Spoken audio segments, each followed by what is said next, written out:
15 अगस्त 1971 रात के करीब 1 बज रहे थे। जगह थी पूर्वी पाकिस्तान, जो कि आज के बांग्लादेश का चटगांव बंदरगाह। पूरा शहर गहरी नींद में था। पाकिस्तानी सेना, जो उस समय पूर्वी पाकिस्तान पर कब्जा जमाए बैठी थी, अपने जश्न की तैयारी कर रही थी। 14 अगस्त को पाकिस्तान का स्वतंत्रता दिवस था और ठीक अगले दिन एक अजीब सी खामोशी छाई हुई थी। बंदरगाह पर बड़े बड़े मालवाहक जहाज खड़े थे। इनमें से कई जहाज अमेरिका और चीन से आए थे, जो पाकिस्तानी सेना के लिए हथियार, गोला बारूद और राशन लेकर आए थे। बंदरगाह की सुरक्षा इतनी कड़ी थी कि वहां एक परिंदा भी पर नहीं मार सकता था। सर्च लाइट्स पानी की सतह को चीर रही थीं, रडार घूम रहे थे, पहरेदार मशीन गन्स के साथ तैनात थे। तभी एक के बाद एक लगातार धमाके। पानी की सतह अचानक ऊपर उठने लगी। जो जहाज लोहे के बने थे, जिन्हें डुबाना नामुमकिन माना जाता था, वो ताश के पत्तों की तरह बिखरने लगे। MV अल अब्बास जैसा विशाल जहाज, जिसमें हजारों टन विस्फोटक भरा था, बीच से टूट गया। पाकिस्तानी सेना में हड़कंप मच गया। सायरन बजने लगे। हवाई हमला की चिल्लाने की आवाजें आने लगी। एंटी एयरक्राफ्ट गन्स ने आसमान की तरफ आग उगलना शुरू कर दिया। उन्हें लगा कि शायद भारतीय वायुसेना ने रात के अंधेरे में हमला कर दिया है, लेकिन आसमान खाली था। न कोई फाइटर जेट, न कोई बॉम्बर प्लेन। फिर उन्हें लगा कि शायद भारतीय पनडुब्बियों ने पानी के नीचे से टॉर्पीडो दागे हैं। सोनार चेक किया गया, लेकिन पानी के नीचे भी कोई पनडुब्बी नहीं थी। न आसमान में दुश्मन, न पानी के नीचे कोई मशीन। फिर ये जहाज डूब कैसे रहे थे? वो कौन था जो पाकिस्तान की नाक के नीचे उनकी सबसे सुरक्षित जगह पर तबाही मचाकर बिना एक भी गोली चलाए गायब हो गया? ये कहानी किसी फैंटम या भूत की नहीं है। ये कहानी है उन मुट्ठी भर निडर नौजवानों की, जिन्होंने सांस रोककर, मौत को गले लगाकर दुनिया के इतिहास का सबसे खतरनाक साइलेंट वॉर यानी खामोश युद्ध लड़ा। नमस्कार दोस्तों, आज हम पानी की गहराइयों में छिपे उस राज से पर्दा उठाएंगे जिसे ऑपरेशन जैकपॉट के नाम से जाना जाता है। एक ऐसा मिशन जिसने 1971 की जंग का रुख ही मोड़ दिया। इस घटना की जड़ें उस रात से कुछ महीने पहले मार्च 1971 में गड़ी थीं। पाकिस्तान 2 हिस्सों में बटा हुआ था, पश्चिमी पाकिस्तान और पूर्वी पाकिस्तान। हुकूमत पश्चिम की थी, लेकिन संसाधन और जनता पूर्व की। जब पूर्वी पाकिस्तान ने अपनी आवाज उठाई, तो जवाब में उन्हें मिला ऑपरेशन सर्च लाइट। ये एक नरसंहार था। पाकिस्तानी सेना ने अपने ही लोगों पर गोलियां चलानी शुरू कर दी। ढाका यूनिवर्सिटी से लेकर गांवों तक लाशों के ढेर लग गए। जान बचाने के लिए लाखों शरणार्थी भारत की तरफ भागने लगे। भारत की प्रधानमंत्री इंदिरा गांधी और सेना प्रमुख जनरल सैम मैनेकशॉ के सामने एक बड़ी चुनौती थी। भारत सीधे तौर पर युद्ध नहीं छेड़ सकता था, क्योंकि अंतर्राष्ट्रीय दबाव बहुत ज्यादा था, लेकिन हाथ पर हाथ धरे बैठना भी मुमकिन नहीं था। शरणार्थियों का बोझ भारत की अर्थव्यवस्था को तोड़ रहा था। हमें कुछ ऐसा करना था जो दुश्मन को अंदर से खोखला कर दे, उसकी सप्लाई लाइन काट दे, क्योंकि कोई भी सेना भूखे पेट या बिना गोलियों के नहीं लड़ सकती। और पाकिस्तान की सारी सप्लाई, तेल, हथियार, राशन समुद्र के रास्ते जहाज़ों से आती थी। अगर इन जहाज़ों को रोक दिया जाए तो पाकिस्तानी सेना अपने आप घुटनों पर आ जाएगी। लेकिन सवाल ये था, ये करेगा कौन? भारतीय नेवी अभी खुले तौर पर युद्ध में नहीं उतर सकती थी। यहीं से जन्म हुआ एक ऐसे आइडिया का जो सुनने में पागलपन लगता था। नई दिल्ली के नॉर्थ ब्लॉक के बंद कमरों में एक गुप्त बैठक चल रही थी। नेवल इंटेलिजेंस के डायरेक्टर कैप्टन मिहिर रॉय और naval chief admiral SM Nanda ने एक अजीब प्रस्ताव रखा। उनका कहना था, हम अपनी नेवी के जहाज नहीं भेजेंगे, हम मुक्ति वाहिनी के उन नौजवानों का इस्तेमाल करेंगे जो भारत भाग कर आए हैं। लेकिन यहाँ एक बहुत बड़ी समस्या थी। ये नौजवान कोई सैनिक नहीं थे। ये छात्र थे, किसान थे, मछुआरे थे। इन्होंने कभी बंदूक नहीं पकड़ी थी, कभी अनुशासन नहीं देखा था।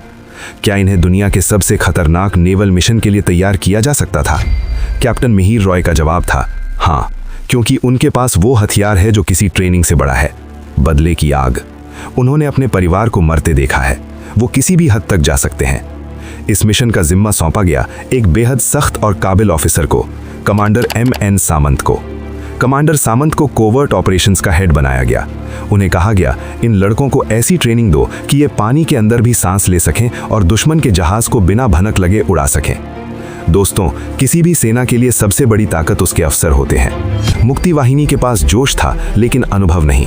उन्हें लीड करने के लिए किसी एक्सपर्ट की जरूरत थी, और ये एक्सपर्ट्स मिले एक बहुत ही फिल्मी और रोमांचक तरीके से। मार्च 1971 में फ्रांस के टूलोन शहर में एक पाकिस्तानी पनडुब्बी PNS मैंग्रो खड़ी थी। इस पनडुब्बी के क्रू में कुछ बंगाली अफसर भी थे। जब उन्होंने रेडियो पर सुना कि उनके देश यानी पूर्वी पाकिस्तान में उनकी माँ बहनों के साथ क्या हो रहा है तो उनका खून खौल उठा। इनमें एक नाम था अब्दुल वाहिद चौधरी और उनके 7 साथियों ने एक बहुत बड़ा फैसला लिया। उन्होंने पाकिस्तानी नेवी से बगावत करने की ठान ली। सोचिए, विदेश की धरती पर जहां पाकिस्तानी खुफिया एजेंसी ISI की नज़र उन पर थी, वहां से भागना मौत के मुंह से निकलने जैसा था। ये 8 जाबाज, जिन्हें बाद में इतिहास ने दी 8 सबमरीनर्स कहा, अपनी जान हथेली पर रखकर वहां से भागे। वो स्पेन पहुंचे, फिर वहां से भारतीय दूतावास की मदद से भारत आए। इन 8 लोगों का भारत आना ऑपरेशन जैकपॉट के लिए गेम चेंजर साबित हुआ। अब हमारे पास ऐसे ट्रेनर थे जो पाकिस्तानी नेवी की नस नस से वाकिफ थे। मई 1971, पश्चिम बंगाल का मुर्शिदाबाद जिला, भागीरथी नदी का किनारा। यहाँ एक गुप्त ट्रेनिंग कैंप बनाया गया। इस कैंप का नाम रखा गया कैंप प्लासी। इतिहास का पहिया देखिए दोस्तों, 1757 में इसी जगह प्लासी की लड़ाई में नवाब सिराजुद्दौला को धोखे से हराया गया था और भारत ने अपनी आज़ादी खोई की। और अब 200 साल बाद ठीक उसी जगह पर एक और आज़ादी की लड़ाई की तैयारी हो रही थी, लेकिन इस बार हम किसी को गुलाम बनाने के लिए नहीं, बल्कि किसी को आज़ाद कराने के लिए लड़ रहे थे। कैंप प्लासी में करीब 400-500 बंगाली नौजवानों को चुना गया। शर्तें बहुत सख्त थीं। तैरना आना चाहिए, सीने में दम होना चाहिए और वापस न लौटने का डर नहीं होना चाहिए। कमांडर सामंत और उनके साथियों ने इन लड़कों की ट्रेनिंग शुरू की। ये कोई आम ट्रेनिंग नहीं थी। इन लड़कों को सिखाया गया कि पानी के अंदर घंटों कैसे रहना है, बिना ऑक्सीजन सिलेंडर के सिर्फ एक पाइप के सहारे कैसे तैरना है, पानी का बहाव, ज्वार भाटा और अंधेरे में दिशा कैसे पहचाननी है। लेकिन सबसे महत्वपूर्ण चीज जो उन्हें सिखाई गई वो थी उनका हथियार, लिम्पिट माइन। देखने में ये एक छोटे कछुए या उल्टी कढ़ाई जैसी होती है। इसके अंदर शक्तिशाली विस्फोटक भरा होता है और इसके नीचे लगे होते हैं बहुत ही ताकतवर चुंबक। कमांडोज को सिखाया गया कि उन्हें तैरते हुए दुश्मन के जहाज के नीचे जाना है, पानी के अंदर ही जहाज के पेंदे यानी लोहे की सतह पर इस माइन को चिपकाना है। ये चुंबक इतना तेज होता था कि एक बार चिपक गया तो उसे हाथ से निकालना नामुमकिन था। लेकिन खतरा इसमें नहीं था, खतरा था इसकी टाइमिंग में।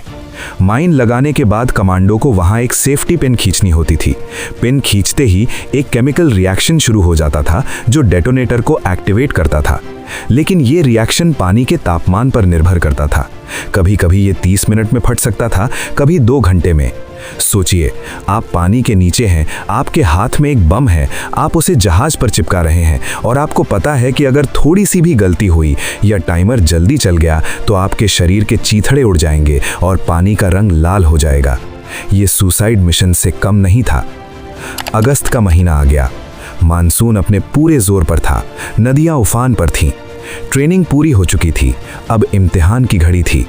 इन 400 कमांडोज को छोटे छोटे ग्रुप्स में बांटा गया और बॉर्डर पार करवाकर पूर्वी पाकिस्तान के अलग अलग ठिकानों पर भेज दिया गया। उनके निशाने 4 प्रमुख बंदरगाह थे। चटगांव बंदरगाह सबसे बड़ा और अहम, मोंगला, चांदपुर और नारायणगंज। ये कमांडोज अपने टारगेट के पास पहुंचकर छिप गए। वो लोकल मछुआरों के भेष में थे। दिन में वो झाड़ियों में टूटी नावों में छिपे रहते और रात को रेकी करते। उन्हें इंतजार था एक सिग्नल का। ये सिग्नल उन्हें कैसे मिलता? मोबाइल फोन थे नहीं, वॉकी टॉकी पकड़े जाने का डर था। तो भारतीय नेवी ने संचार का एक अनोखा तरीका निकाला, ऑल इंडिया रेडियो। तय ये हुआ कि आकाशवाणी के कोलकाता स्टेशन से एक खास गाना बजाया जाएगा। ये गाना पूरी दुनिया के लिए सिर्फ मनोरंजन था, लेकिन उन छिपे हुए कमांडोज के लिए ये मौत का फरमान था। 13 अगस्त 1971 सुबह के समय रेडियो पर एक गाना बजा। ये मशहूर गायक पंकज मलिक का गाना था। गाने के बोल थे, आमार पुतुल आज के प्रथम जाबे শ্বশুর বাড়ি, मतलब मेरी गुड़िया आज पहली बार अपने ससुराल जाएगी। आम आदमी के लिए ये एक मासूम गाना था, लेकिन कमांडोज के लिए इसका मतलब था स्टैंड बाय, 24 घंटे के अंदर हमला करना है, तैयार हो जाओ। कमांडोज ने अपनी माइंस चेक की, अपने फिन्स और चाकू तैयार किए, आखिरी बार अपने साथियों को गले लगाया। अगले दिन 14 अगस्त पाकिस्तान अपना स्वतंत्रता दिवस मना रहा था। ठीक उसी समय रेडियो पर दूसरा गाना बजा, आमी तोमाए जौतो शुनिए छिलेम गान, मतलब मैंने तुम्हें जितने भी गीत सुनाए। इसका मतलब था अटैक, आज रात ही हमला करना है। ये 14 और 15 अगस्त की दरमियानी रात थी। नियति का खेल देखिए, जिस दिन भारत 1947 में आज़ाद हुआ था, उसी तारीख को 1971 में बांग्लादेश की आज़ादी की नींव रखी जा रही थी। रात घनी थी, आसमान में बादल छाए हुए थे, जिससे चांद की रोशनी भी गायब थी। चटगांव बंदरगाह पर पानी एकदम काला और शांत था। कमांडो लीडर AW चौधरी ने अपनी घड़ी देखी, आधी रात हो चुकी थी। उन्होंने और उनके साथियों ने अपने शरीर पर तेल और ग्रीस लगाया। क्यों? ताकि पानी की ठंड से बच सकें और अगर कोई पकड़ने की कोशिश करे तो हाथ से फिसल जाएं। उन्होंने अपने पैरों में रबर के फिन्स पहने, कमर पर गमछा बांधा जिसमें खंजर और सूखा खाना था, और सीने से बांधी वो मौत की मशीन, लिम्पेट माइन। पानी में उतरते ही एक अजीब सा सन्नाटा छा गया। इन कमांडोज को 1-2 किलोमीटर नहीं बल्कि कई जगह 6-7 मील तक तैरना था, वो भी पानी के ऊपर नहीं, पानी के सतह के ठीक नीचे, सिर्फ एक पतली सी नली के सहारे सांस लेते हुए। सबसे बड़ा खतरा था पाकिस्तानी गश्ती नौकाएं। वो रह रहकर पानी में सर्च लाइट मार रही थीं। जैसे ही लाइट आती, कमांडोज पानी के अंदर सांस रोककर नीचे चले जाते। अगर एक बुलबुला भी ऊपर आता तो ऊपर से गोलियों की बौछार हो सकती थी। उनके दिल की धड़कनें कानों में गूंज रही थीं। उन्हें जहाज़ों के प्रोपेलर की आवाज़ें सुनाई दे रही थीं। वो जहाज़ों के पास पहुंचे, विशालकाय जहाज़ जो ऊपर से लोहे के पहाड़ जैसे लग रहे थे। कमांडोज ने अपने चाकू से जहाज़ के पैंदे पर जमी काई को साफ किया। फिर क्लिक, लिम्पेट माइन को चुंबक से चिपका दिया। एक जहाज़ पर एक माइन काफ़ी नहीं थी, बड़े जहाज़ों पर 5-6 माइन्स लगाई गईं। हर माइन का टाइमर सेट किया गया 45 मिनट। अब उनके पास भागने के लिए सिर्फ 45 मिनट थे, और भागना भी उसी पानी के रास्ते था, तैरकर। थकान से बदन टूट रहा था, लेकिन रुकने का मतलब था मौत। रात के 1:40 हो रहे थे। कमांडो सुरक्षित दूरी पर पहुंचकर नदी के किनारे की झाड़ियों में छिप गए। वो भीगे हुए थे, कांप रहे थे, लेकिन उनकी नजरें बंदरगाह पर टिकी थीं। 1:45 AM पहला धमाका हुआ। बूम! आवाज इतनी तेज थी कि कई किलोमीटर दूर तक खिड़कियां हिल गईं। इससे पहले कि पाकिस्तानी संतरी कुछ समझ पाते, दूसरा धमाका, बूम! तीसरा, चौथा, पांचवां। अगले 30 मिनट तक चटगांव, मोंगला, चांदपुर और नारायणगंज के बंदरगाह धमाकों से गूंज रहे थे।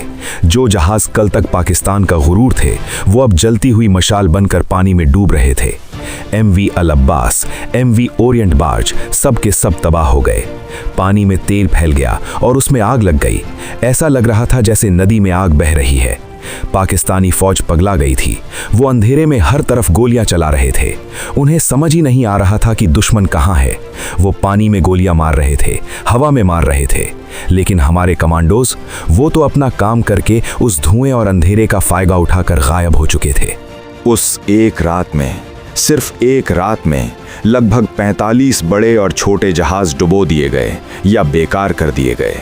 तकरीबन 1 लाख टन का सामान पानी में समा गया। ये द्वितीय विश्व युद्ध के बाद दुनिया का सबसे बड़ा और सफल नेवल सैबोटाज ऑपरेशन था। सुबह होते होते दुनिया भर की हेडलाइंस बदल चुकी थीं।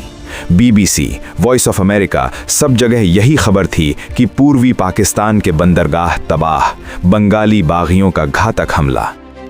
इस हमले का असर सिर्फ जहाज़ों के डूबने तक सीमित नहीं था, इसका असर बहुत गहरा था। सप्लाई लाइन का खात्मा। पाकिस्तान अब अपने सैनिकों को रसद और हथियार नहीं भेज पा रहा था।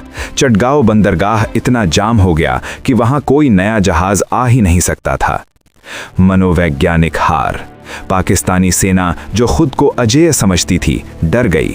उन्हें लगने लगा कि मुक्ति वाहिनी कहीं भी हो सकती है, पानी में, जमीन पर, हवा में। उनका मनोबल टूट गया।